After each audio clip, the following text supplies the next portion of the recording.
अस्सलामुअलैकुम दोस्तों, welcome to my channel.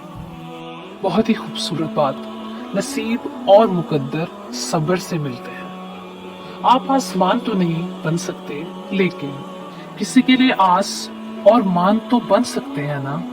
गौर करें, कितने अजीब है ना लोग, बात पकड़कर इंसान छोड़ देते हैं। हाय, इंसान छोड़ देते हैं। मैंने जिंदगी में दो लोगों को हमेशा परेशान देखा है, एक मुखलिस और दूसरा वफादार। बाकी मुनाफिक तो हर जगह अपना ठिकाना बना लेता है। गुनाह हमारी रूह को जख्म लगा देता है और हमें समझ नहीं आती कि बेचैनी किस चीज की है। हमेशा अल्हम्दुलिल्लाह कहें और याद रखें, आपकी जिंदगी लाखों लोगों से बेहतर है।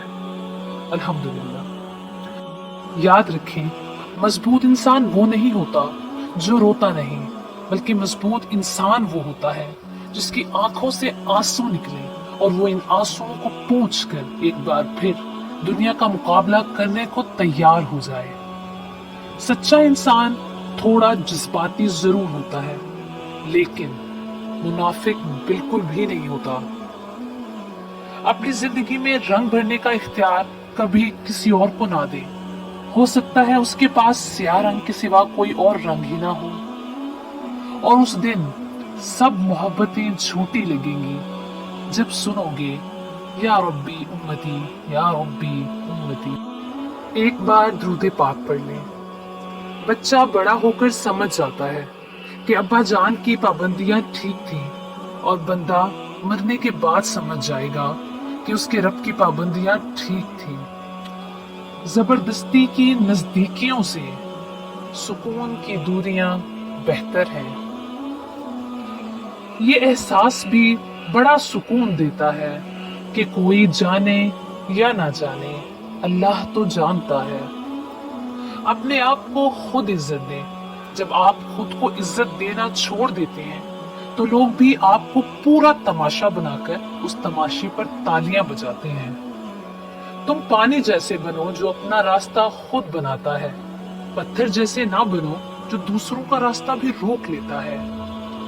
दर्द का सजदा हो और अल्लाह ना मिले, सिसकियों की पुकार हो और वो ना सुने, आंसुओं से बात करो और वो आंसुओं की जुबान ना समझे। ऐसा कभी हो ही नहीं सकता। वो रब बहुत रहीम है, थाम लेगा, पुकार कर तो देखो। जैसे मर्द को जबान दराज बीवी पसंद नहीं, बिल्कुल वैसे ही औरत को बुलंद आवाज और बेइज्जती करने वाला मर्द पसंद नहीं। कमाने की खातिर घर से निकलने वाली खवातीन की इतनी इज्जत करें कि उन्हें कभी अल्लाह पाक से अपनी मजबूरियों का शिकवा ना करना पड़े। खुदा और माँ बाप को इतनी उम्र देके वो सारी खुशियों को देख सके जो उन्होंने अपनी औलाद के लिए मांगी है। हरम में है सब मगर सब गैर हाजिर, हरम में है सब मगर सब गैर हाजिर, करम में है सब मगर सब गैर हाजिर। हाय अफसोस। ईद मनाने के लिए थोड़ा सा बचपन और बहुत सारी बेफिक्री चाहिए होती है, जो कि अब हमारे पास नहीं रही। सब हासिल और ला हासिल के दायरे में घूम रहे हैं। हासिल की नाकदरी और ला हासिल की हसरत कभी खत्म नहीं हो सकती। खून और रूह के रिश्ते ऐसे खैमे नहीं होते जिन्हें जब चाहा नस्ब कर लिया और जब चाहा उखाड़ लिया। अपने लहजे, रवैये, इखलाक में नरमी लाइए।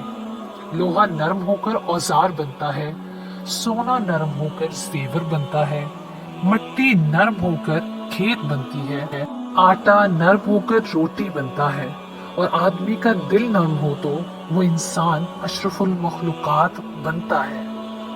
जो तेरे सामने औरों की बुराई करता है, वो औरों के सामने तेरी भी बुराई करता है। शेख सादी रहमतुल्लाह अलैह।